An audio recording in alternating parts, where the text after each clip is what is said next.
காரைக்குடி கம்பன் விழாவில் சந்திக்கிறோம். நாங்கள் 2 பேருமே ஒரே ஸ்கூல் ஆஃப் தாட், அதாவது ஒரு குருகுலம் அப்படிங்கிற மாதிரி பேராசிரியர் அமரர் ராதாகிருஷ்ணன் அவர்களுடைய குருகுலத்திலேருந்து தான் வந்தவர்கள். சரியாக சொல்கிறதா இருந்தால் பாலச்சந்தர் படத்திலேருந்து ரஜினியும் கமலும் பாப்புலராகி வந்த மாதிரி ராதாகிருஷ்ணன் ப்ரொடக்ஷன்ஸில் ரிலீஸ் ஆன அது காலகாலமாக இருக்கும். உங்களுக்கு தெரியும், எம்ஜிஆர், சிவாஜி, ஒவ்வொரு காலகட்டத்திலையும் ரஜினி, கமல், அது மாதிரி இலக்கிய உலகத்தில் எங்கள் 2 பேருக்கும் பாலச்சந்தர் ராதாகிருஷ்ணன் சார் தான். அவருக்கு ஞான குரு, எனக்கு சுந்தரருக்கு சிவபெருமான் மாதிரி. ஒரு சில இடங்களில் வாதம் பண்ணுவோம், விளையாடுவோம், எதிர்ப்போம். அவர் எனக்கு பண்ண துரோகங்கள்லேயே பெரிய துரோகம் பொண்ணு பார்த்து வச்சது தான்.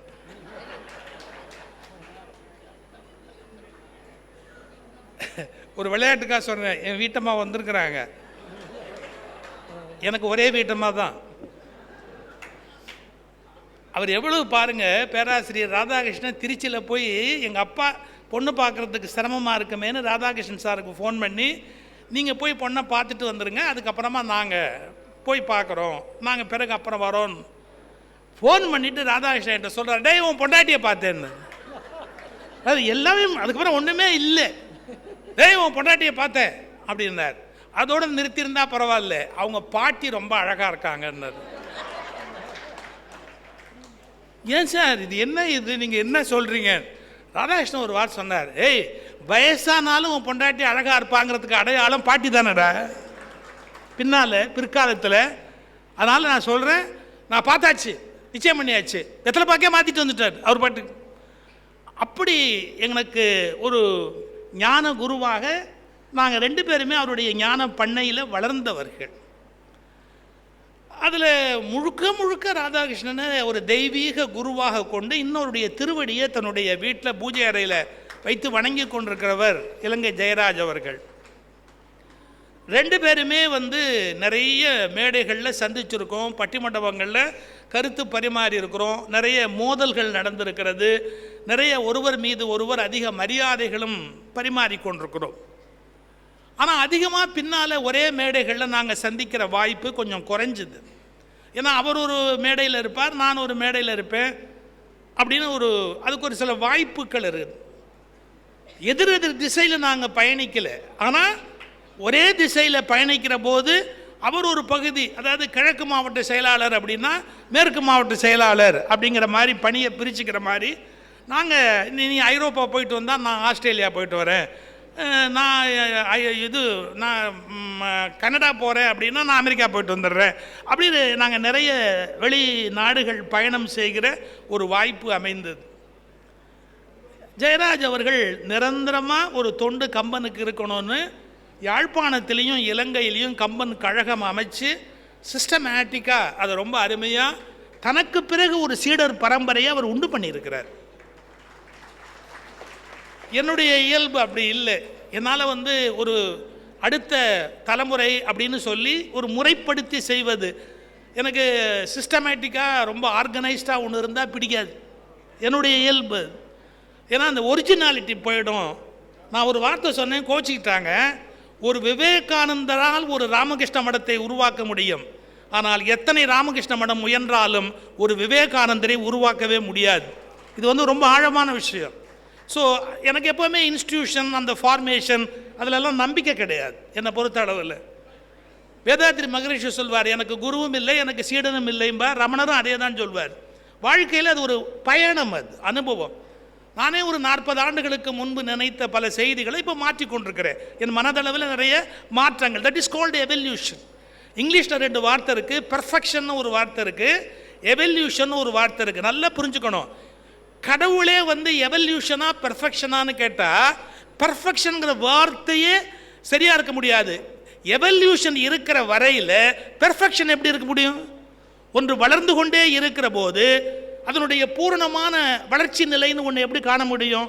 ஸோ பர்ஃபெக்ஷன் அப்படின்னு சொல்கிற வார்த்தையே உண்மை கிடையாது, அதுக்கான வாய்ப்பே கிடையாது. எல்லாமே எவல்யூஷன் தான். திரும்பி திரும்பி திரும்பி ஒன்றோடு ஒன்று முயற்சி பண்ணி எவல்யூஷன் போய்கொண்டே இருக்கும். இது என்னுடைய நம்பிக்கை. அதனால் ஒரு பயணமாக இலக்கியம். முதல்ல கம்பனை படித்தேன், படித்தவங்க பேசுகிறத கேட்டேன், அவங்க பேசுனதை அப்படியே பேசினேன், அவங்க பேசுனதை அதே மாதிரியே பேசினேன். அப்புறமா யோசித்தேன், இல்லை இதை கொஞ்சம் மாற்றணும், கீரன் ஸ்டைல் பேசினா கீரன் ஸ்டைல் சரி வராது, நம்ம கொஞ்சம் மாற்றணும் அப்படின்ற ஒரு எண்ணம் தோணுச்சு. ஒரு நயம் சொல்வதாக இருந்தால் கூட கொஞ்சம் மிகையாக சொல்கிறாங்களோ, இது தேவையில்லையோ, இவ்வளவு ஆழமாக போய் நயம் சொல்கிறேன்னு ஏறத்தாழ மூல ஆசிரியனையே கூட கழுத்தத்திருக்கிற வேலையை பார்க்குறாங்களோ அப்படிங்கிற மாதிரியெல்லாம் எனக்கு இயல்பில் சில கருத்துக்கள் தோன்றுகிற போது நான் வேறொரு திசையில் பயணிக்க வேண்டிய கட்டாயம் ஏற்பட்டது. ஆனால் ஆர்கனைஸ்டாக தன்னை வளர்த்து கொண்ட பெருமை நம்முடைய இலங்கை ஜெயராஜ் அவர்களுக்கு உண்டு. அது அவருடைய தனித்த ஒரு சிறப்பு. கோபம் வந்தால் கூட கடுமையாக கடிந்து கொள்ள மாட்டார் ஜெயராஜ். ரொம்ப மென்மையாக அதை எப்படி சொல்லணுமோ அப்படி சொல்வார். எனக்கு மென்மையாகவே எதையும் சொல்ல வராது. ரொம்ப மென்மையான விஷயத்தையே சத்தம் போட்டு சொல்லி பிரச்சனையில் மாட்டிக்குவேன். ஸோ நிறைய எங்களுக்குள்ள அந்த இயல்பான அமைப்பு முறை. ஒன்று ஜிப்பா சைஸு ஒன்றா இருக்கும்,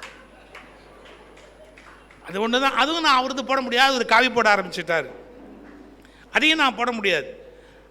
ஆனால் நாங்கள் நல்ல நண்பர்கள். இப்போ 2 பேரும் இணைந்து சில கருத்துக்களை இங்கே பரிமாறிக்கணும். இப்போ கூட அவர் தான் சொன்னார், முதல்ல சுயசம் நீங்கள் ஏதாவது 2 வார்த்தை சொல்லுங்கள், அப்புறமா நான் ஜாயின் பண்ணிக்கிறேன் அப்படின்னு அந்த வார்த்தை சொன்னார். சரி, எதுனாலும் சரி, நானும் அதுக்காக தொடங்கினேன். ஒன்று சொல்லிவிட்டு நான் இப்போ அவர்கிட்ட கொடுத்துட்றேன். 2 பேரும் அப்புறம் உரையாடல் மாதிரி கொஞ்சம் உங்கள் கேள்விகள் இருந்தால் அதுவும் கொஞ்சம் அது மாதிரி பண்ணிக்கலாம். ஒன்று,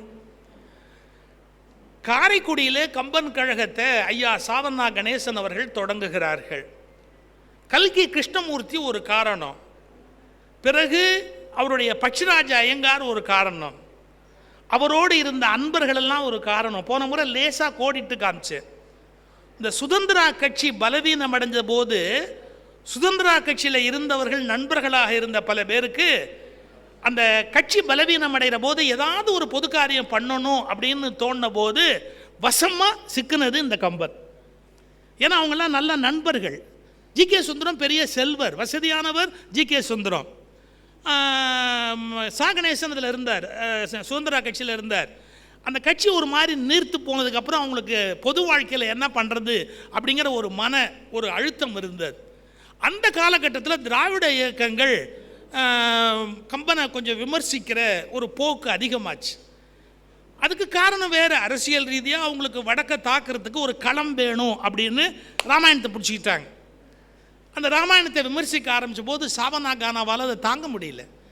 நான் சொல்லியிருக்கேன் அடிக்கடி, என்னுடைய ராமனை ஒருவன் பழிப்பதோ, அவருடைய கோபத்துக்கு காரணம் என்னுடைய ராமனை ஒருவன் பழிப்பதோ, பட்சி அந்த வார்த்தை அப்படியே இருக்கு, பட்சி என்னுடைய ராமனை ஒருவன் பழிப்பதோ அப்படின்னு கோபப்படுறார் சாவண்ணா கானா. அதன் பிறகு எல்லாருமா சேர்ந்து ஆரம்பிக்கிறாங்க, ஐயா நீங்கள் இந்த கம்பன் கழகத்தினுடைய உண்மையான ஆதர்ச புருஷர் யார் தெரியுங்களா? அதாவது மறுபடியும் கம்பனை ரிவைவ் பண்ணி இந்த தமிழ்நாடு முழுக்க கம்பனை கொண்டு போகணுங்கிற உணர்வுக்கு விதை போட்ட மனுஷன் யார் தெரியுங்களா? ரசிகமணி டி.கே.சி. இன்னும் பல பேருக்கு அவருடைய அருமை தெரியாது. Rasikamani டி.கே.சி justice மகராஜனுக்கு influence. ரசிகமணி டி.கே.சி சா கணேசனுக்கு பெரிய பாதிப்பை ஏற்படுத்தினவர். ஏன்னா கம்பனையே கடவுளாக நினச்சி அந்த கம்பராமாயணத்தை அனுபவித்து சொல்லுகிற ரசிகமணி டி.கே.சியினுடைய ஒரு பெரிய பாணி தமிழ்நாட்டு மேடைகளிலேயே ஒரு பெரிய திருப்பு முனை ரசிகமணி டி.கே.சி. அவர் கம்பன் பாட்டில் 1-2 இது அமர்ந்து இல்லைன்னு எடுத்த போது அவர் மேலே ஒரு கோபம் வந்தது. நம்ம ஜனங்களுக்கு ஒன்று தெரியாதுங்க, ஒரு மனிதனுடைய ஒரு செயலை வைத்து கொண்டு அவன் உயர்வு தாழ்வை எடை போடவே கூடாது. நான் இன்னைக்கு சொல்லிட்டு போகிறேன், நபர்களை கொண்டாடாதீர்கள், நபர்களை குறை சொல்லாதீர்கள், நபர்களின் கருத்துக்களில் எது சரியோ அதை கொண்டாடுங்கள், நபர்களின் கருத்துக்களில் எது உடன்பாடு இல்லையோ அதை விட்டு வெளியில் வர பழகுங்கள். நபர்கள் அதிகமாக கொண்டாடத்தக்கவர்களும் அல்ல, திண்டாட அவமதிக்கத்தக்கவர்களும் அல்ல. ஏன்னா இன்னும் நீங்கள் கண்டறியக்கூடிய அளவுக்கு மிகச்சிறந்த மனிதனை கடவுள் இந்த பூமியில் படைக்கவில்லை என்பதை தயவு செய்து புரிந்து கொள்ளுங்கள். 100% கரெக்ட் அப்படின்னு சொல்கிற ஒரு மனுஷரை கடவுள் இன்னும் படைக்கலை அப்படிங்கிறத நம்ம முதல்ல புரிஞ்சுக்கணும். ரசிகமணி டி.கே.சி அப்படின்னா ஒரு பொயட்ரியை எடுத்து ரொம்ப நேரம் அனுபவிப்பார். அப்படியே ஒரே ஒரு கவிதையை எடுத்துக்குவார். ஆழ நெடுந்திரை ஆறு கடந்திவர் போவாரோ அப்படின்னா. இதுதான் ஜஸ்டிஸ் மகராஜனை ரொம்ப பாதிச்சது. மகராஜன் அதனால் ரொம்ப பாதிக்கப்பட்டார். மகராஜன் டிகேசி எப்படி வர்ணிக்கிறார் தெரியுங்களா? ஒரு கட்டுரையில், நான் முதலாக குற்றாலம் போயிருந்தேன், நான் டிகேசி பார்க்க வேண்டும் என்று போகிறேன், ஒரு கிரேக்க சிற்பம் போல் நின்று கொண்டிருந்தார். சார், இன்னைக்கு சிற்பங்களில் கிரேக்க சிற்பங்களுக்கு நிகரான என்னதான் நம்ம தமிழ்நாடு பெருமையெல்லாம் பேசினா கூட ஒரு உண்மையை ஒத்துக்கணும். கிரேக்க சிற்பங்களில் இருக்கிற உயிர்ப்பு இருக்கு பாருங்க, அது உலகத்தில் வேற எந்த சிற்பங்களையும் நீங்கள் பார்க்க முடியாது. அந்த கிரேக்க சிற்பம் போல் நின்று கொண்டிருந்தார். இடுப்பில் கை வைத்து கொண்டு நிமிர்ந்து அப்படி அப்படி அப்படி பார்த்து கொண்டு ரசிகமணி டிகேசி நின்று கொண்டிருந்தார். அவரை பார்க்கிற போது எனக்கு அப்படி ஒரு ஆனந்தம் என்று ஜஸ்டிஸ் மகராஜன் எழுதுகிறார். இதை எதுக்கு சொல்கிறேன்? அந்த டிகேசி கம்பராமாயணத்தை சொல்லி தான் கல்கிக்கு பாதிப்பு உண்டு பண்ணார். அந்த வட்டத்தொட்டி அப்படிங்கிற அமைப்பில் எங்கள் அப்பாலாம் கூட போவார். எங்கள் அப்பா ஒரு வார்த்தை சொல்வார், வட்டத்தொட்டின்னு ஏன் பேர் வச்சார்னா, எவனும் பெரியவனும் இல்லை, எவனும் சின்னவனும் இல்லை, வட்டமாக உட்காரணும். ஏன்னா அதில் ஒரு ஆள் பெரியவன் அப்படிங்கிற எண்ணம் வந்துடக்கூடாதுன்னு ரசிகமணி டிகேசி அவர் வீட்டு தொட்டி முத்தத்தை வட்டமாக்கினார். அதில் எல்லோரும் வரிசையாக உட்காந்துக்கணும். வேளா வேலைக்கு வந்துக்கிட்டே இருக்கும், ஏதாவது ஒன்று முந்திரி பருப்பு அது இதுன்னு ஏதாவது வந்துக்கிட்டே இருக்கும். சாப்பிட்டுக்கிட்டு அப்படியே இலக்கியத்தை அனுபவிச்சுக்கிட்டே இருப்பாங்க, மணிக்கணக்காக அனுபவிப்பாங்க. அப்பேற்பட்ட ரசனையை உண்டு பண்ணினார் ரசிகமணி டிகேசி. அதில் சாவனா கானா உள்ள நுழையிறார். அப்போ அவருக்கு அந்த பாதிப்பு வருது.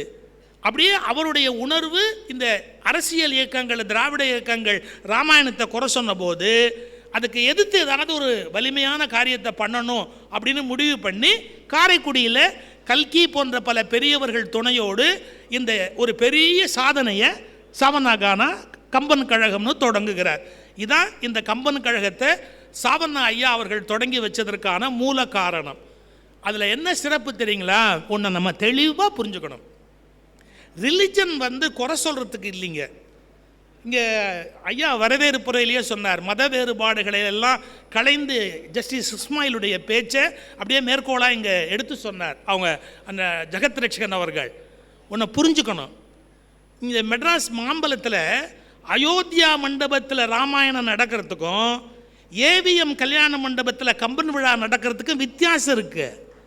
என்ன வித்தியாசம்னா, அங்கே ராமன் படத்துக்கு பூஜையாகும், இங்கே கம்பன் படத்துக்கு மரியாதை கிடைக்கும். we are not against Rama. ராமனை எதிர்க்கிறது முட்டாள்தனம். எப்படி எதிர்க்க முடியும்? கம்பனுடைய கதாநாயகன், அவனை போய் நம்ம குறை சொல்ல முடியுமா? காசில் கொற்றத்து ராமன், அவனை போய் குறை சொல்ல முடியுமா?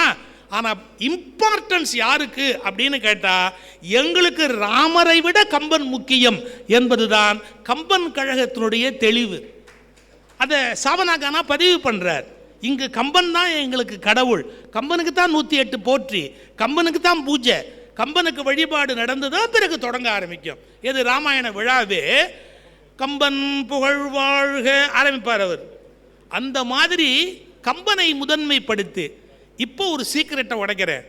லைட்டாக கம்பன் படத்தை பாருங்க, தலைமுடி அப்படி அப்படி அப்படியெல்லாம் ரசிகமணி டிகேசியோட படத்தை இம்ப்ரூவ் பண்ணி தான் கம்பன் படம் வரையப்பட்டது. ரசிகமணி டிகேசி மேலே உள்ள அந்த ஒரு ஈடுபாடு, அதை கொஞ்சம் இம்ப்ரூவ் பண்ணி கொஞ்சம் சேஞ்ச் பண்ணி, இப்போ ஏஐ வரத்துக்கு முன்னாடி, ஏஐ வந்திருந்தால் இன்னும் என்ன வேணாலும் பண்ணியிருக்கலாம், டிகேசி படத்தையே உள்ளே போட்டு வெளியே எடுத்துருந்துருக்கலாம். அந்த ஏஐ வரத்துக்கு முன்னாடி அதை டெவலப் பண்ணி கம்பனுடைய திருவுருவத்தை அவங்க வரைகிறாங்க, அமைப்பில் அப்படி வரைகிறாங்க. அப்படி வளர்ந்தது கம்பன் கழகம்.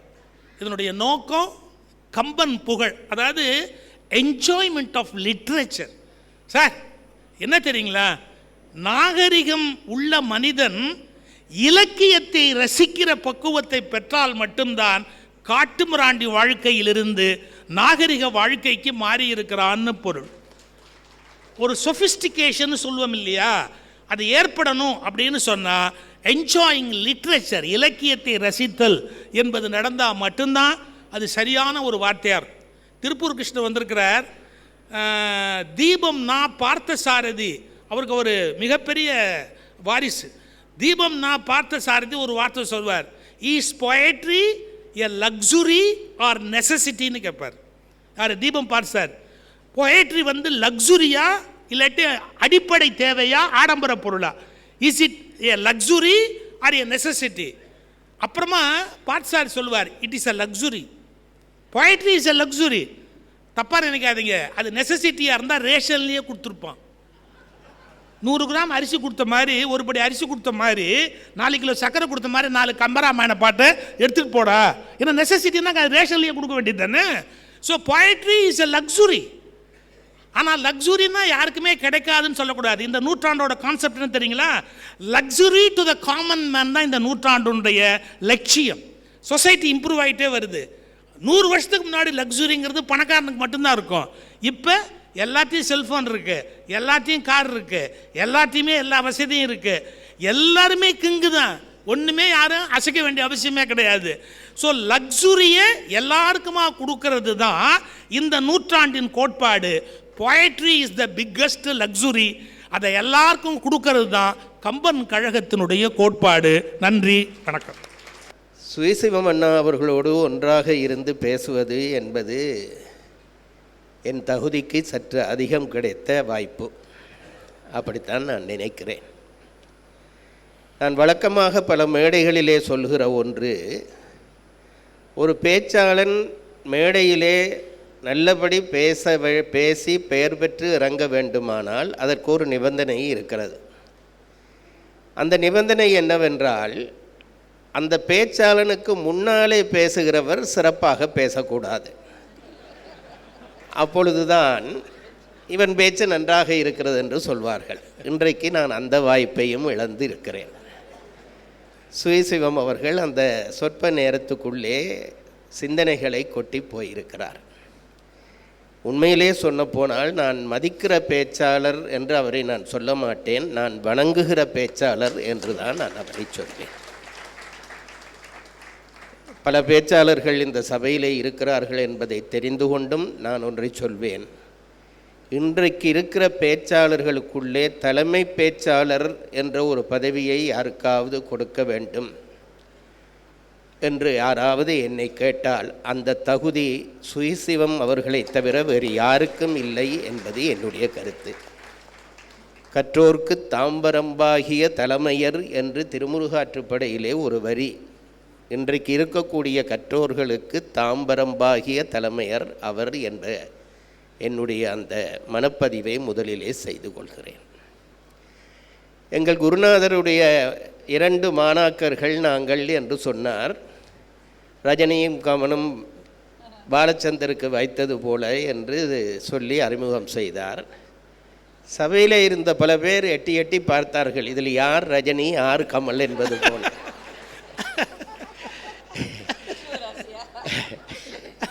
அவர் சொன்னபடியா சொல்ற அது யார் என்பது சபையினுடைய முடிவுக்கு விட்டு விடுகிறேன்.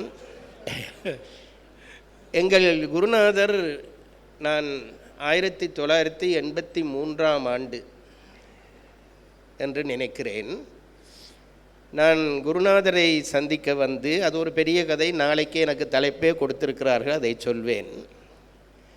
ஐயா வீட்டிலே உட்கார்ந்திருப்போம். ஐயா உட்கார்ந்திருப்பார், அவரே சமையலுக்கு உதவி பண்ணுவார், பக்கத்து வீட்டில் இருக்கிற எல்லாரையும் கூப்பிட்டு விடுவார். அப்படி ஒரு நாள் நான் உட்கார்ந்திருக்கிற பொழுது ஒரு எனக்கு முகந்தெரியாத 2 பேர் வந்து இருந்தார்கள் ஐயாவோடு.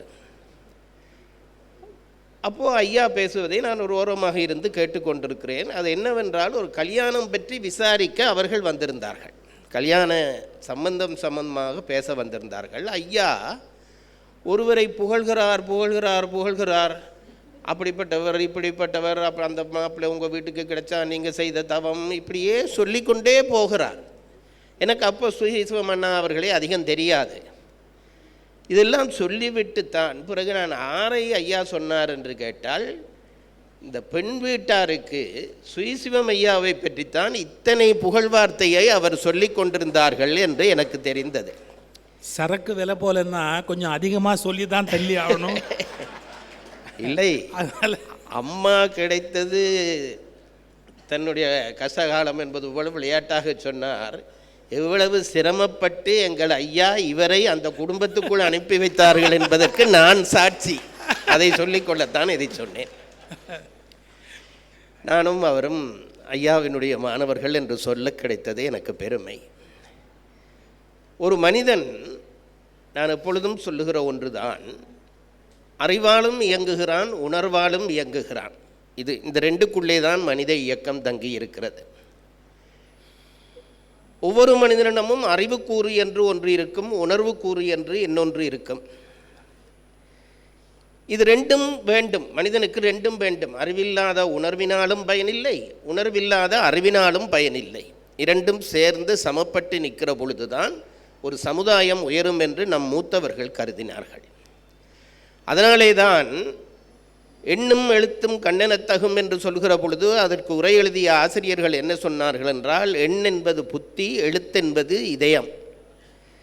எண் என்பது கணிதம், கணிதம் என்பது வரையறுக்கப்பட்டது. இலக்கியம் என்பது உணர்வு, அது வரையறுக்கப்படாதது. எங்கள் ஐயாவுக்கும் இந்த ரெண்டும் இருந்தது.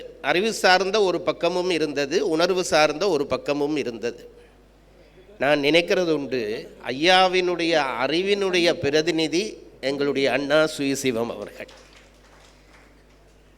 ஓரளவாவது ஐயாவினுடைய உணர்வினுடைய பிரதிநிதியாக நான் இருக்கிறேன் என்று கருதுகிறேன். இப்பொழுது ஒரு கேள்வி வரும், அறிவா உணர்வா சிறந்தது? அது ஒரு பக்கம் இருக்கட்டும். எங்கள் புராணங்களிலே சொல்லுகிற ஒரு கதை உங்கள் எல்லாருக்கும் தெரிந்த கதை தான். நாரதர் போய் சிவபெருமானுக்கு ஒரு மாம்பழம் கொடுத்தார். அதுக்கு முருகனும் சண்டை பிடித்தார், பிள்ளையாரும் சண்டை பிடித்தார்கள். அப்போது சிவபெருமான் நிபந்தனை விதிக்கிறார், யார் உலகத்தை சுற்றி வருகிறீர்களோ அவர்களுக்கு இந்த ஞானப்பழம் என்று ஒரு போட்டி வைத்தார். முருகப்பெருமான் வல்லமை உடையவர், அறிவு வல்லமை உடையவர். அதனாலே அவரிடம் மயில் இருந்தது, வேல் இருந்தது. ஒரு நிமிடம் கூட யோசிக்காமல் மயிலில் ஏறினார், உலகத்தை சுத்த தொடங்கினார். பாவம், இந்த பிள்ளையார் கிட்டத்தட்ட என்னை போன்றவர். அவருக்கு முருகனோடு போட்டி போட்டு ஓடி உலகத்தை சுற்றி பலம் பெறுகிற ஆற்றல் இல்லை. ஆனால் அவர் உணர்வு சார்ந்தவர் என்றபடியால் அவர் என்ன செய்தார், முருகன் உலகத்தை சுத்த இவர் தன்னுடைய தாய் தந்தையை சுற்றி வந்து இதுதான் உலகம் என்று சொல்லி மாம்பழத்தை வாங்கி கொண்டார். அறிவால் சுற்றிய முருகனுக்கு மாம்பழம் கிடைக்கவில்லை, உணர்வால் சுற்றிய பிள்ளையாருக்கு மாம்பழம் கிடைத்தது. அதுபோலத்தான் ஐயாவினுடைய அறிவு பிரதிநிதியாக இன்றைக்கு உலகம் முழுகம் வலம் வருகிற சுயசிவம் ஐயா அவர்களுக்கு கிடைத்ததை விட அவரை மட்டும் வலம் வந்து வணங்கி இந்த நிமிடம் வரையும் வணங்கி கொண்டிருக்கிற எனக்கு ராதாகிருஷ்ணனுடைய மாணவன் என்கின்ற அந்த மாம்பழம் கிடைத்தது பெரிய பெருமை என்று நான் நினைக்கிறேன். கம்பன் கழகத்திலே, அந்த கம்பன் கழகங்களுடைய அந்த கம்பவனத்திலே உலா வருவது என்பது தனி அறிவல்ல, உணர்வு சார்ந்த விஷயம். கம்பன் கழகத்துக்குள்ளே நான் வந்த கதை என்பது ஒரு நீண்ட கதை, அது இந்த நேரத்துக்கு பொருந்தாது. முதலாக நான் 81ஆம் ஆண்டு தமிழ்நாட்டிலே கால் வைத்தேன். தமிழராட்சி மாநாடு எம்ஜிஆர் நடத்தி கொண்டிருந்த பொழுது அந்த மாநாட்டிலே கலந்து கொள்வதற்காக வந்தேன்.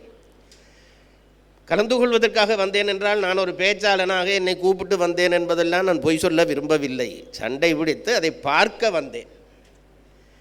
அப்படி வந்த பொழுதுதான் நான் முதல் கம்பன் அடிப்பொடியை சந்தித்தேன். நான் அதற்கு இடையிலே ஒன்றை சொல்ல வேண்டும். கம்பன் அடிப்பொடியையும் என்னுடைய குருநாதரையும் நான் சந்தித்தது அந்த ஆண்டிலே 81ஆம் ஆண்டு தமிழராட்சி மாநாட்டின் போது தான் நான் சந்தித்தேன். ஆனால் அதற்கு ஒரு 10 ஆண்டுகளுக்கு முதல், அது நடக்கிற பொழுது எனக்கு ஒரு 24 வயது இருக்கும் என்று நினைக்கிறேன். ஒரு 10 ஆண்டுகளுக்கு முன்பிருந்தே அந்த 2 பேரையும் என்னுடைய குருநாதர்களாக நினைத்து நான் தவம் இருந்திருக்கிறேன். அதுதான் நான் உண்மை. இந்த தலைமுறைக்கு ஏதாவது சொல் என்று சொன்னார்கள். சொல்வதானால் நான் ஒன்றை சொல்வேன். இந்த கம்பன் குடும்பங்களுக்குள்ளே கால் வைக்கிற பொழுது நாங்கள் என்று நான் என்னை சொல்லுகிறேன், நாங்கள் எப்படி வைத்தோம் என்றால், ஒரு கோயிலுக்குள்ளே கால் வைக்கிற உணர்ச்சியோடு தான் இந்த கம்பன் கழகத்துக்குள்ளே கால் வைத்தோம். எல்லாரையும் குறை சொல்லாவிட்டாலும் நான் சொல்லுகிறேன், இன்றைக்கு சில பேர் சினிமா தியேட்டருக்குள்ளே கால் வைக்கிறது போல கம்பன் கழகங்களுக்குள்ளே கால் வைக்கிறார்கள். அதுதான் அந்த தலைமுறைக்கும் இன்றைக்கு இருக்கிற பல பேருக்கும் உள்ள வித்தியாசம் என்று கருதுகிறேன். கம்பன் கழகத்திலே கம்பனை படிக்கவில்லை, வாழ்க்கையை நான் படித்தேன். முதல் தரம் நான் கப்பலிலே வருகிறேன், ராமேஸ்வரத்துக்கு வந்து அதுக்கு பிறகு காரைக்குடிக்கு போக வேண்டும். தமிழராட்சி மாநாட்டுக்கு வந்த பொழுது எனக்கு மாநாடு பார்க்குற நோக்கமே இல்லை. எனக்கு என் கம்பனடி பொடியை பார்க்க வேண்டும், என் குருநாதரை பார்க்க வேண்டும். அது நான் பார்த்த மாநாடுகளிலே மிகப்பெரிய மாநாடு. மதுரை நிரம்பி வழிந்தது. சாப்பிடுவதற்கு சாப்பாடுக்கு கூட தட்டுப்பாடு. அவ்வளவு ஒரு பெரிய கூட்டத்தை நான் அதற்கு முன்பு பார்த்ததில்லை. மாநாடு நடத்துகிற மண்டபங்களை பார்த்தால் 40,000 பேர் 50,000 பேர் உட்காருகிற மண்டபங்கள். இதுக்குள்ளே நான் எப்படி கம்பனடி பொடியை தேடுவேன், ராதாகிருஷ்ணன் ஐயாவை தேடுவேன் என்று நான் ரொம்ப சிரமப்படுகிறேன். அப்போது மூவேந்தர் அரங்கு என்று ஒரு அரங்கு, அந்த அரங்கிலே தான் அந்த மிகப்பெரிய நிகழ்ச்சிகள் எல்லாம் நடந்து கொண்டிருந்தன. அங்கே நான் வருகிறேன். அங்கே ஒரு பெரிய மேடை என்றால் இந்த மண்டபத்தை விட உயரமாக இருக்கும். படியில் ஏறி போக வேண்டும் மேடைக்கு. மேடைக்கு பின்புறத்திலே ஒரு பெரிய இடம். அந்த இடத்துக்குள்ளே தான் இந்த முக்கிய பிரமுகர்கள், பேச்சாளர்கள், அறிஞர்கள் எல்லாம் உட்காருவார்கள். அதற்கு போலீஸ்காரர்களை போட்டு காவல் வைத்திருந்தார்கள். கூட்டம் அதற்கு மேடைக்கு முன்னாலே. எனக்கோ எப்படியும் கம்பனடி பொடியை தேடி கண்டுபிடிக்க வேண்டும் என்ற அந்த ஆர்வம் தூண்ட, நானும் என்னுடைய நண்பர் ஒருவரும் அந்த வாசல்லையே, போலீஸ்காரர் ஒருவரையும் உள்ளே விடுகிறார் இல்லை, நான் வாசல்லையே காவல் நிற்கிறோம். யாரோ ஒருத்தன் உள்ளே போக ஒரு போலீஸ்காரன், இந்த காவலுக்கு நின்ற போலீஸ்காரன் அவனுக்கு பின்னால் ஓடினார். இதுதான் சந்தர்ப்பம் என்று நான் அதற்குள்ளே ஓடிப்போய் அறிஞர்கள் இருந்த அந்த இருக்கைகளுக்கு பின்னாலே நின்று கொண்டேன். நீ ஓடினாயா என்று நீங்கள் எல்லாம் ஒரு ஆச்சரியமாக பார்ப்பது தெரிகிறது. அப்போ ஓடக்கூடியதாக இருந்தது. ஓடிப்போய் பின்னாலே நின்றேன். அதில் இருந்தவர்களை கேட்டேன், கம்பனடி பொடி இருக்கிறாரா, இங்கே எங்கேயாவது இருக்கிறா? எனக்கு அவருடைய தோற்றம் கூட தெரியாது.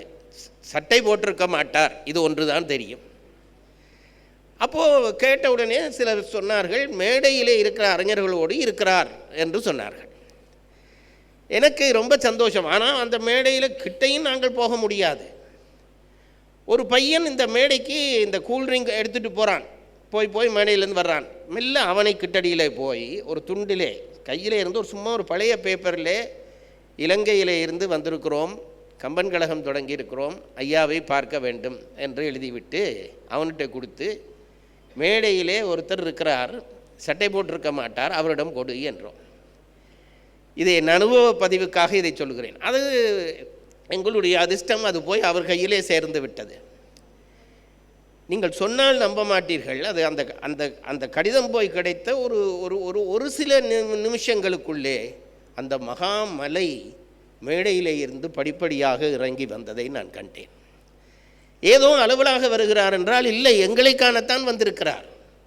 படியிலேயே போய் அவர் காலிலே விழுந்து நாங்கள் கும்பிட்டோம். அந்த படியிலே அவர் கீழே வரக்கூட இல்லை, விழுந்து கும்பிட்டோம். எங்களுக்கு அப்பொழுது சபையெல்லாம் மறைந்து போய்விட்டது. பின்னாலே இருந்த அறிஞர்கள் தெரியவில்லை, முன்னாலே இருந்த மேடை தெரியவில்லை. அவர் காலிலே விழுந்து கும்பிட்டோம். அவர் அந்த படியிலேயே உட்கார்ந்து விட்டார்.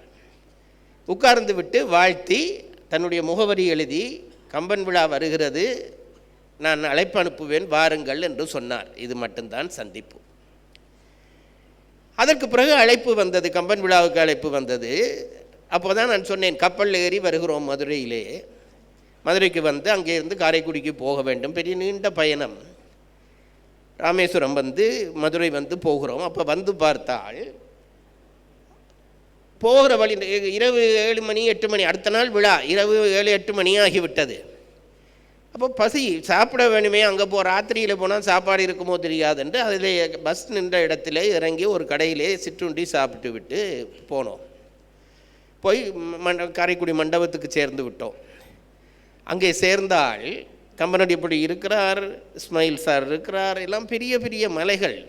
காக்கு கோதண்டராம கவுண்டர் இருக்கிறார், அருணகிரி இருக்கிறார், உட்கார்ந்து பேசி கொண்டிருக்கிறார்கள். எங்களை கண்டவுடனே கம்பனடி பொடிக்கு அப்படி ஒரு ஆனந்தம். நாங்கள் சின்ன பையன்கள், ஆனந்தம். ஏனென்றால் கம்பனை தேடி நாங்கள் வந்து விட்டோம் என்ற மகிழ்ச்சி அவருக்கு. எங்களை கண்டவுடனே வாங்கப்பா, போய் சாப்பிடுங்கப்பா என்றார். இதுதான் முதல் வார்த்தை. நாங்கள் அதை ஒரு கூச்சங்காரணமாக நாங்கள் வர்ற வழியிலே சாப்பிட்டு வந்து விட்டோம் என்று ஒரு வார்த்தை சொன்னோம். அந்த நிமிஷமே கம்பனடிப்பொடிக்கு கோபம் வந்தது. அது ஒரு ருத்ரமூர்த்தி. அப்படி கோபம் வந்தது. கோபம் வந்து எனக்கு அந்த வார்த்தை இப்போவும் காதில் விழுகிறது. பாவிகளா, இதை நீங்கள் பண்ணலாமா என்றார். கம்பன் சபைக்கென்று வந்துவிட்டு கடையிலே சாப்பிட்டு வந்துவிட்டு சொல்லுகிறீர்களே, இது கம்பனுக்கு நடக்கிற அவமரியாதை இல்லையா என்று என்னை திட்டினார். அவருடைய திட்டு வாங்குகிறது தான் நான் அவரிடம் கேட்ட முதல் ஆசீர்வாதம். இப்படித்தான் கம்பன் கழகம் இயங்கி வந்தது.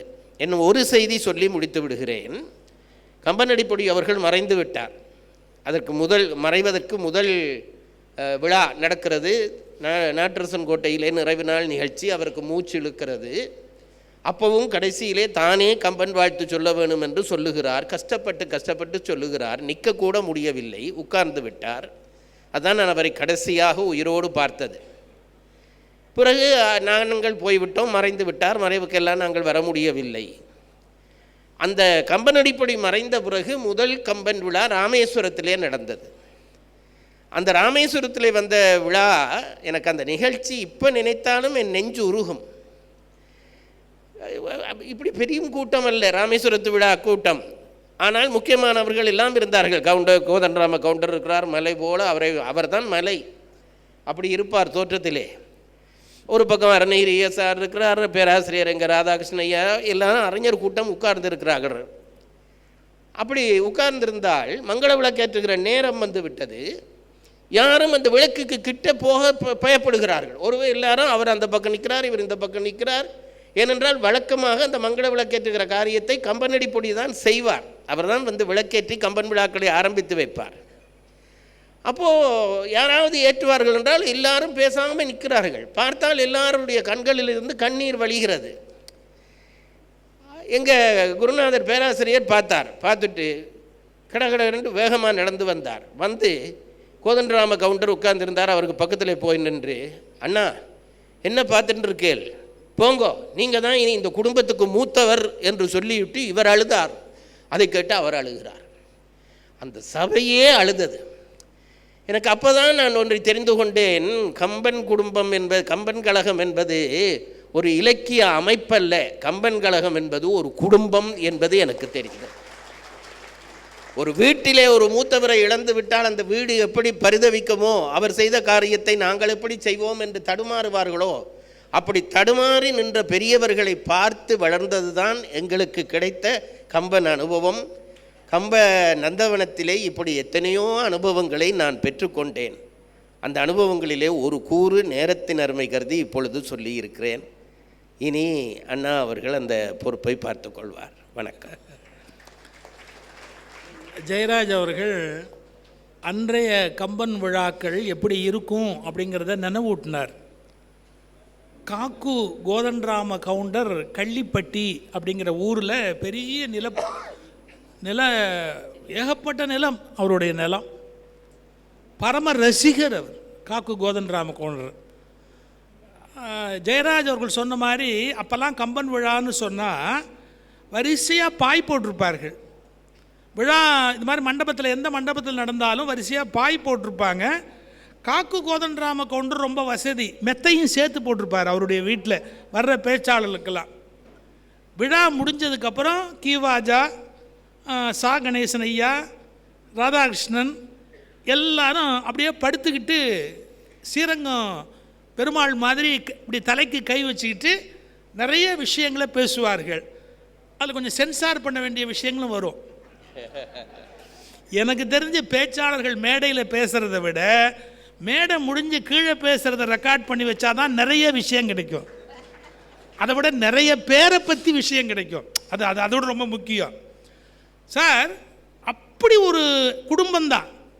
எனக்கு தனி ரூம் கொடு, என் ரூமில் இன்னொருத்தர் தங்கக்கூடாது, எவனும் அந்த ரூமில் வந்து என்னோடதில் ஏசி இருந்ததுன்னா அந்த ஸ்டாண்டர்ட், இந்த மாதிரி எல்லாம் பேச்சாளர்களுக்குள்ளே ஈகோ கிடையாது. எல்லாரும் மொத்தமாக ஒரு ஹாலில் பாய போட்டு அதில் அப்படியே மெத்தையை போட்டு கல்யாண வீடு மாதிரி நடக்கும். சாப்பாடு, வெத்தலைப்பாக்கு, பேச்சு, அரட்டை. அப்போ நாங்கள்லாம் கையை கட்டிக்கிட்டு ஒரு ஓரமாக, இந்த தன்னார்வர்கள் இப்போ வராங்க பாருங்கள் பசங்க, சின்ன பிள்ளைங்க, அது மாதிரி ஒரு ஓரமாக உட்காந்து ரசிப்போம். ஆசா பேசுவார், கொஞ்சம் கெட்ட வார்த்தையும் வரும் சேர்ந்தவர், சேர்த்து பேசுவார். அதாவது பேச்சில் ஒரு உற்சாகம், தமாஷில் அப்படியே. இதெல்லாம் பார்த்து நாங்கள் அனுபவிச்சிருக்கோம். இதே இடத்துல நடந்த ஒரு சம்பவம் சொல்லட்டுமா? ஆசா ஒரு விஷயம், சிறிய பாத்திரங்களை பற்றி பேசணும். மேடைக்கு போகிறதுக்கு முன்னாடி அந்த இடத்துல நின்றுக்கிட்டு ராதாகிருஷ்ணன் சார்கிட்ட கேட்டார், குடுமி, அப்படி தான் கூப்பிடுவார், குடுமி அது யாரை பற்றிடா, அது எங்கடா வருது அப்படி. உடனே ஒரு முன்னு என்னமோ ஒன்று சொன்னார். இதான் மேடைக்கு வந்தார், ஒரு 1/4 மணி நேரம் வெளுத்து வாங்குறாரு ஆசா. அதை பேசிட்டு இறங்கி வரும்போது அங்கேயே நின்றுக்கிட்டு ராதாகிருஷ்ணன் சார் சொன்னார், தப்பு, நான் மாற்றி சொன்னேன் உனக்கு. ஏண்டா என் மானத்தை வாங்கிட்டேன், ஏண்டா அப்படி பண்ண அப்படின்னு. உன்னை கூப்பிட்டா வீட்லேயே புத்தகத்தை எடுத்து படிக்காமல் நீங்கள் வருவே, உனக்கு ஒருத்தர் சொல்வானே, வீட்லேயே ப்ரிப்பேர் பண்ணிட்டு வர மாட்டியா, அது என்னன்னு பார்க்க மாட்டியா, அதுக்காகத்தான் வேணும்னு பண்ணேன்னு. நீங்கள் அவங்களுடைய விளையாட்டு, நட்பு, அன்பு, ஏன்னா என் மானத்தையே வாங்கிட்டியாடா, என்ன நினைப்பா, நீ எது கொடுத்தாலும் பேசுவ, எதை பற்றி வேணாலும் பேசுவ, அதுக்கு என்ன பண்ண முடியும்? அந்த மாதிரி ஒருவருக்கு ஒருவர் நட்பு, விளையாட்டு, கேலி, கிண்டல் இத்தனையும் பார்த்து. ஆனால் ஒன்றே ஒன்று மட்டும் சொல்லணும், மனதில் இம்மியளவும் பொறாமை கிடையாது. யார் மேலேயும் யாருக்கும் பொறாமையே கிடையாது. சார், இங்கே தலைவராக இருக்கிற MM இஸ்மாயில் ஐயா இருந்தபோது ஆசா கூப்பிடுறதே வேடிக்கை, சாஹிபே, அந்த சாஹிப் கூப்பிடு அப்படிம்பார்.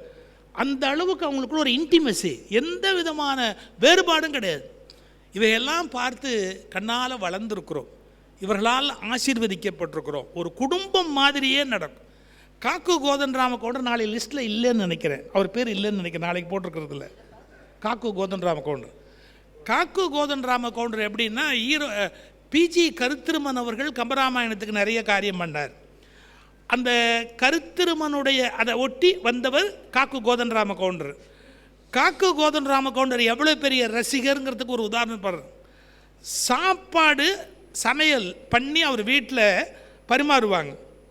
கொத்தமல்லி இருக்குது பார்த்தீங்களா, கொத்தமல்லியை அப்படியே ஒரு கட்டாக கட்டி ரசத்தில் போட்டுடணும்.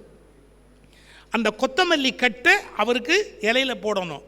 போட்டால் என்னமோ சில பேர் சிலது சாப்பிட்டுக்கிட்டே சைட் டிஷ் சாப்பிட்ற மாதிரி ஒரு 2 செகண்டுக்கு ஒரு தடவை அந்த கொத்தமல்லி கட்டை அப்படி எடுத்து அப்படி ஒரு உறிஞ்சிட்டு திரும்பி வைப்பார்.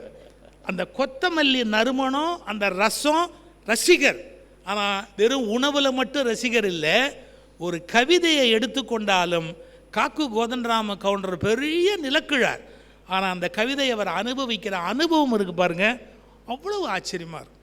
ஒரு நல்ல குடும்ப உணர்வுகளோடு வளர்ந்தார்கள். அப்புறம் கம்பன் விழா அப்படின்னு சொன்னால் அதனுடைய சிறப்பு எங்களுக்கு எப்படி பாதிச்சுதுங்கிறத சொல்லணும். காரைக்குடி கம்பன் விழா பட்டி மண்டபத்தை ஆல் இண்டியா ரேடியோ ஒலிபரப்பு பண்ணுவாங்க, நேரடி ஒலிபரப்பு பண்ணுவாங்க. எப்படி தவம் இருந்து கேட்போன்னு நினைக்கிறீங்க? ரேடியோ பக்கத்தில் போய் உட்காந்துக்குவோம். அந்த ரேடியோவில் அங்கே நடக்கிற விவாதம் இருக்குது பாருங்கள், அப்படியே லைவாக போகும். முதல்ல ஒரு செட்டு, அதுக்கப்புறம் வடிகட்டினவங்க மறுபடியும் மறுநாள் பேசுவாங்க. அந்த காலை விவாதம் முடிஞ்சு யார் ஜெயிச்சா அப்படின்னு தெரியறது, எலெக்ஷன் ரிசல்ட்டு கேட்குற அளவுக்கு எங்களுக்கெல்லாம் ஒரு பெரிய புல்லரிப்பை உண்டு பண்ணும். ஜடாயுவா கும்பகர்ணனா அப்படின்னு ஒரு தலைப்பை எடுத்து, அப்போது எஸ் ராமகிருஷ்ணன் ஒரு பெரியவர் இருந்தார், இன்னொரு பாப்பையா அவர்கள்லாம் கூட அணியில் பேசுவார் அந்த காலகட்டத்தில். அந்த மாதிரியாக அந்த பட்டிமன்றம் காரைக்குடியில் நடக்கும். விஷயம் அப்படிங்கிறது அவ்வளவு ஆழமாக இருக்கும், ஆழமான செய்திகளை அவ்வளவு சரளமாக அவங்க பேசி காட்டுவாங்க. இதெல்லாம் எங்களுக்கு முன் ஏறு, அதை பார்த்து தான் சுலபமாக கடினமான விஷயங்களை எப்படி பேசுறது அப்படிங்கிறத நாங்கள் கற்றுக்கிட்டோம். இப்போ நான் எனக்கு மனசில் இருக்கிற ஒரு கருத்தை தம்பிக்கு ஜெயராஜ் அவர்களுக்கு சொல்லணும். திருப்பி என்னுடைய கணக்கு, கம்பன் விழான்னு சொன்னால் ஒரு 200 அல்லது 250 பாட்டு தான் திரும்ப திரும்ப திரும்ப திரும்ப மேடையில் சுற்றுது. அதை நாம் எப்படி மாற்றலாம்? அதை நம்ம மாற்றணும். இப்படி வச்சுக்கலாம், ஏதாவது ஒரு நிகழ்ச்சியிலையாவது இதுவரையில் பேசப்படாத ஒரு பாடலை எடுத்து நீங்கள் ஒரு 20 நிமிஷம் 25 நிமிஷம் பேசி அந்த புதிய பாடலை எப்படி சிந்திக்கிறது அப்படிங்கிற மெத்தடை வருகிற தலைமுறைக்கு கற்றுக் கொடுத்தா நல்லாயிருக்கும். ஏன்னா நீங்கள் ஆழமான கல்வி உடையவர்கள். அப்போது திரும்பி திரும்பி நம்ம பிள்ளைங்க பாருங்கள், ஏற்கனவே மேடையில் ஹிட்டான அதே கம்பராமாயண பாட்டை மையோ மரகதமோ இப்படியே ஒரு ஒரு 200 பாட்டு தான் திரும்பி திரும்பி வருது. அதை மாற்றி இன்னும் கம்பனில் எவ்வளவோ ஆழமான புதையலெல்லாம் இருக்குது. அவைகளை நாம் எடுத்து மேடைகளுக்கு கொண்டு வருவதற்கு முயற்சி பண்ணலாம். அது இன்னும் பயனுடையதாக இருக்கும் அப்படின்னு நான் நினைக்கிறேன். அப்புறம் கம்பனை மாடர்ன் தலைமுறைக்கு கொண்டு போகிறது. ஜஸ்டிஸ் கூட என்ன கேட்டாங்க, ஐயா ஈரோட்டில் நான் கூட ஒரு கம்பன் கழகம் தொடங்கலான்னு இருக்கிறேன் அப்படிங்கிற ஒரு கருத்தை வெளிப்படுத்துகிறாங்க. அப்போ பண்ணும்போது என்ன மாதிரி பண்ணுறது, இளைய தலைமுறைக்கு நாம் எப்படி கொண்டு போகணும் அப்படின்னு கேட்டாங்க. ஒன்றும் இல்லை சார், நான் இப்படி பேசுகிறேன்னு தயவுசெய்து வருத்தப்படாதீங்க. மொராலிட்டி அப்படிங்கிறது வேணுமா அப்படிங்கிற கேள்வி கேட்டால் இன்றைய தலைமுறையில் இளைய தலைமுறை எவ்வளோ பேர் வேணும்னு சொல்லுவாங்க? ஒரு காலேஜில் ஒரு பகுதியில் HIV பாதிக்கப்பட்ட பிள்ளைங்க இருக்கிறாங்க. ஒரு ஸ்கூல் குழந்தைங்க இப்போ சாப்பிட்ற அந்த அந்த அந்த யூனிஃபார்மோட 9th அல்லது 10th படிக்கிற யார் பெண் பிள்ளைகள் அந்த சாப்பிட்ற ஃபோட்டோ வீடியோ ஓடிக்கிட்டு இருக்குது. அவங்க என்ன நினைக்கிறாங்க, எல்லாத்தையுமே அலட்சியமாக நினைக்கிறாங்க. எல்லாத்தையுமே அலட்சியமாக ஒரே ஒரு கேள்வி வச்சுருக்காங்க, எது சொன்னாலும் ஸோ வாட் ஸோ வாட், இப்போ என்னங்கிறதுக்கு, இப்போ அதுக்கு என்னங்கிற இவ்வளோதான் கேள்வி. நாங்கள்லாம் ஐயோ போது போது போது போது உங்களை பற்றியெல்லாம் இங்கே யாரும் கேட்கல. இன்றைக்கி தலைமுறை அப்படி தான் இருக்குது. அப்போது அவங்க சொன்ன விஷயம் ரொம்ப முக்கியம். வளருகிற தலைமுறைக்கு கம்பன் முக்கியங்கிறதுல குறைஞ்சபட்சம் 2 விஷயத்தையாவது சொல்லணும். மொராலிட்டி அப்படிங்கிறது இம்பார்ட்டன்ட்ங்கிறத ராமனை விட ஒரு கேரக்டர் இந்த உலகத்துக்கு விளக்கி சொல்ல முடியுமா? அப்போ உன் மனசில் பதியணும் இல்லை, எப்பா உன் மனசில் பதிகிற ஹீரோ மொராலிட்டி உள்ளவனாக இருக்கணும்ப்பா. ராமனுக்கு மொராலிட்டி இருந்தது. இந்த கான்செப்டையாவது நம்முடைய பிள்ளைகளுக்கு கொண்டு போகணும். வேல்யூஸ், லைஃப்பில் இருக்கிற வேல்யூஸ், இதை கொண்டு போகிற மாதிரி இலக்கியத்தை அனுபவித்தல் என்கிற அந்த கோட்பாட்டை தாண்டி வாழ்க்கைக்கான நெறிமுறைகளை கம்பனிடமிருந்து கற்றுக்கொள்ளுதல் அப்படிங்கிற நெறிமுறைக்கு இளைய தலைமுறைக்கு கம்பனை அழைத்து கொண்டு போகிற பணிகளை நான் ஏன் ஜெயராஜ சொல்கிறேன், இதை நான் செய்யக்கூடாதா அப்படின்னு கேட்டால், ஸ்லோலி ஐ எம் ரிட்டையரிங், அதில் எந்த டவுட்டுமே கிடையாது. சில பேர் என்னை அனுப்புறதுக்கு பிளான் பண்ணிக்கிட்டு இருக்கிறாங்க. ஒன்றும் கவலைப்பட வேணாம், நானே கிளம்புற ஐடியாவில் தான் இருக்கிறேன். என்னை அனுப்புறதுக்கெல்லாம் யாரும் ஒன்றும் கஷ்டப்பட வேண்டிய அவசியமே கிடையாது. ஸ்லோலி எங்களுக்குன்னு ஒரு சில லிமிட்டேஷன் இருக்குது. ஸ்லோலி நாங்கள் அப்படியே மெதுவாக நகர வேண்டியது தான். ஸோ அடுத்து வளருகிறவர்கள் அந்த விஷயத்தில், அதாவது மொராலிட்டி, எத்திக்ஸு, கல்ச்சர், இதெல்லாம் கம்பனுக்குள்ளே எப்படி இருக்குது அப்படிங்கிறது, பெரியவங்களை மதிக்கிறது, குருவை மதிக்கிறது, தன்னுடைய அம்மா அப்பாவுக்கு தர வேண்டிய மரியாதையை கொடுக்கறது, இந்த விஷயங்களை எல்லாம் கம்பனில் நம்ம இன்னும் கொண்டு போனால் நல்லாயிருக்கும் அப்படின்னு நினைக்கிறேன். இனி தம்பி அவருடைய கருத்தை சொல்லட்டும், பிறகு நீதியரசர் தன்னுடைய சமப் சொல்லி நம்ம இந்த விழாவை சிறப்பாக முடிவு பண்ணலாம். மீண்டும் ஒரு தரம் சபையை வணங்கி மகிழ்கிறேன். சுகியண்ணா அவர்கள் பேசின பொழுது 2 எண்ணங்கள் வந்தன. அதிலே ஒன்று, அவர் பழைய கம்பன் விழாக்களை பற்றி சொன்ன ஒரு செய்தி. அப்போதிருந்த பெரும் பேச்சாளர்களுக்கு இடையிலே இருந்த ஒரு உறவு முறை, போட்டியற்று பொறாமையற்று தமிழை தமிழுக்காகவே நேசித்த ஒரு தலைமுறை இருந்தது என்று சொன்னார்கள். அது 100% உண்மையானது. பழைய காலத்திலே வீட்டிலே இருக்கிற வயதானவர்கள் தங்கள் அனுபவத்தை சொல்வார்கள். ஏனென்றால் புதிய தலைமுறை அப்பொழுதுதான் அந்த அனுபவம் நோக்கி நகரும். இன்றைக்கு கூட சென்னை கம்பன் கழகம் என்னையும் சுகியண்ணாவையும் இருந்து அனுபவங்களை சொல்லச் சொன்னதிலே இருந்து நாங்கள் தான் இந்த குடும்பத்தின் வயதானவர்களாகி இருக்கிறோம் என்று தெரிந்து கொண்டு இதை சொல்லுகிறேன். ஒரு முறை காரைக்குடி கம்பன் விழாவிலே, அந்த நாட்களிலே 3 நாட்கள் விழா நடைபெறும் காரைக்குடியிலே. கடைசி நாளிலே நாட்டரசன் கோட்டையிலே நிகழ்ச்சி நடத்துவார்கள். அது ஒரு அறிவு வேள்வியாக அந்த நிகழ்ச்சி இருக்கும். நிறைய பேர் இல்லை, ஒரு ஒரு ஒரு கிடுகு பந்தல் போட்ட அந்த பந்தலுக்குள்ளே ஒரு 100, 200, 250, 300 பேர் இருப்பார்கள். ஆனால் அத்தனையும் சிங்கங்கள். ஒரு முறை அதிலே கடைசியாக பெரும்பாலும் எங்களுடைய பேராசிரியர் ராதாகிருஷ்ணன் ஐயா தான் பேசுவார். நான் போன காலங்கள் எல்லாம் அவர் தான் பேசினார். அப்படி ஒரு முறை கடைசி நாளிலே கடைசி பேச்சு ஐயா பேசுகிறார். கீழே அப்போல்லாம் சேர் போட்டு எல்லோரும் கீழே அண்ணா சொன்னது போல் எல்லோரும் கீழே உட்கார்ந்திருப்பார்கள். அப்படி உட்கார்ந்திருந்த பொழுது எல்லாரும் யாரென்றால் கம்பனடி இப்படி உட்கார்ந்திருக்கிறார், ஆசாயா உட்கார்ந்திருக்கிறார், எனக்கு ஞாபகத்தை வைத்து சொல்லுகிறேன். அது பிறகு புலவர் இருந்தார், எஸ் ராமகிருஷ்ணன் இருக்கிறார். இப்படி ஒரு பெரும் கடல்கள் உட்கார்ந்திருக்கிறார்கள். ராதாகிருஷ்ணன் ஐயா அவர்கள் பேசுகிறார். அன்றைய பேச்சிலே அவர் செய்த வேலை என்னவென்றால் அபூர்வமான ஒரு பாட்டு. அண்ணா சொன்னார்களே ஒரு புது புது பாடல்கள் வர வேண்டும் என்று. அபூர்வமான ஒரு பாட்டு, அதிகம் ஒருவரும் மேடையிலே பயிலாத ஒரு பாட்டு. அந்த பாட்டிலே கம்பன் என்ன செய்கிறார் என்றால் ராமனை திருமாலாக வர்ணிக்கிற பாடல். இந்த பாடலை ஐயா எடுத்து அடியடியாக அப்படியே சொல்லாக விரிக்கிறார்.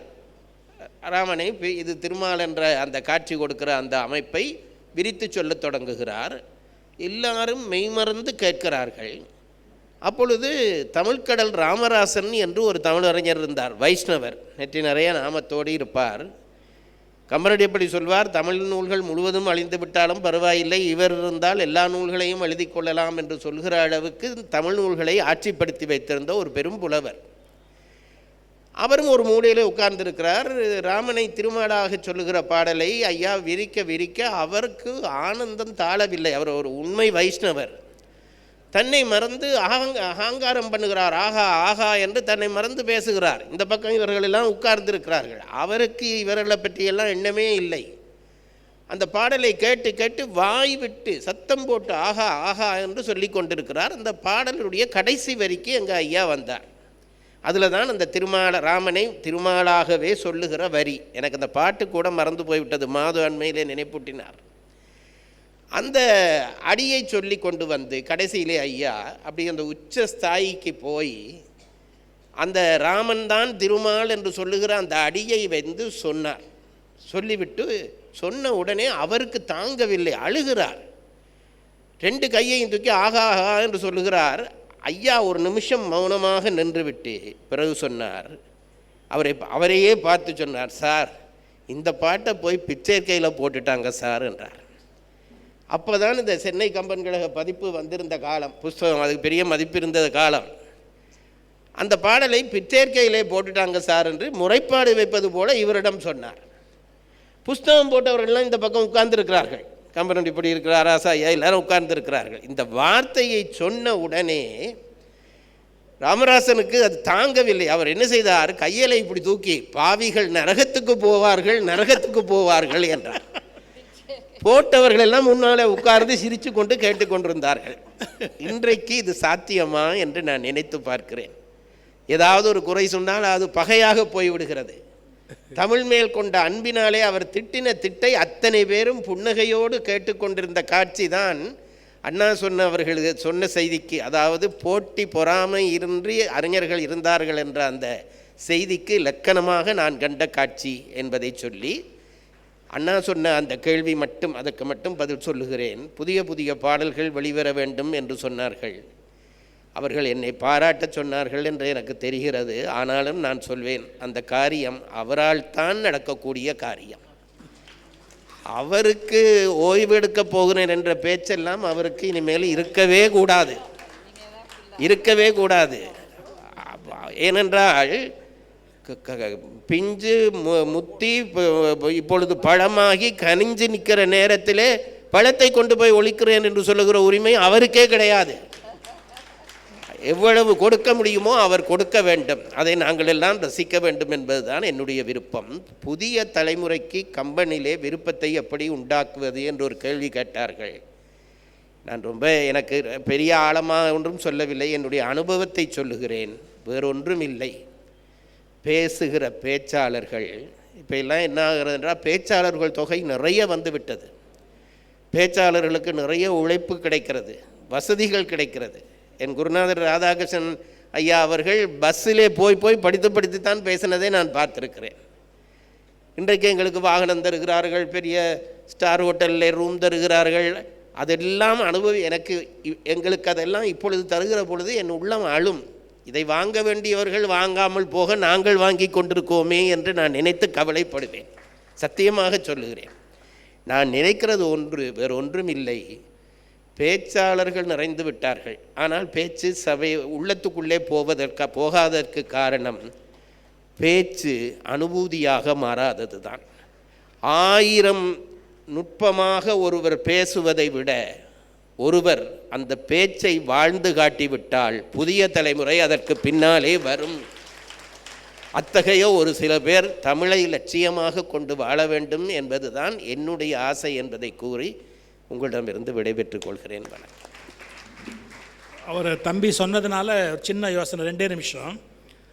இப்போது கம்பன் கழகம் இது மாதிரி பிரம்மாண்டமான விழாக்கள் நடத்துவது ஒரு பக்கம் இருக்கட்டும், யாரெல்லாம் கம்பராமாயணத்தை ஆழமாக தெரிந்து கொள்ள விரும்புகிறார்களோ அவர்களை ஒரு 10 நாள் ஒரு இடத்துல வர சொல்லி, இப்போ தமிழ்நாட்டில் இருக்கிற அறிஞர்கள் என்ன எங்களை ஒரு பொருட்டாக சொல்லலை, அதில் சோசோமி சுந்தரத்தினுடைய ஆழம், நம்ம ஞானசுந்தரம்லாம் இருந்தார், நழுவி போயிடுச்சு, கையில் கிடைக்க வேண்டியதெல்லாம் அப்படியே போயிடுச்சு.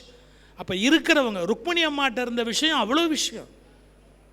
அப்போ இப்போ இளம்பெறை இருக்கிறாங்க, அவங்கக்கிட்ட சில விஷயம் இருக்குது. ஒரு குறைந்தபட்சம் ஒரு 15 நாள் வளருகிற மாணவர்கள் இளைஞர்கள் ஒரு இடத்துல தங்க, இப்போ இருக்கிற ஸ்காலர்ஸ் எல்லாரும் வந்து கம்பனில் ஒவ்வொரு பகுதியை, இலக்கியம், சமயம், அதில் இருக்கக்கூடிய சொல்லாட்சி, அதில் இருக்கக்கூடிய இலக்கண விளக்கங்கள், வாழ்வியல் நெறிமுறைகள், இப்படி ஒரு டைம் டேபிள் போட்டு ஒரு 15 நாள் அல்லது 10 நாள் குறைஞ்சபட்சம் நீங்கள் பிள்ளைகளை ஒரு இடத்துல இருத்தி இருக்கிறவங்களை கொண்டு அவங்க செல்வத்தை அப்படியே அவங்களுக்கு டிரான்ஸ்ஃபர் பண்ணுற முயற்சியை கம்பன் கழகம் செய்யணும். நான் அது வரைக்கும் வேணால் வேலையை பார்த்துட்டு அப்புறமா ரிட்டையர் ஆகிறேன்.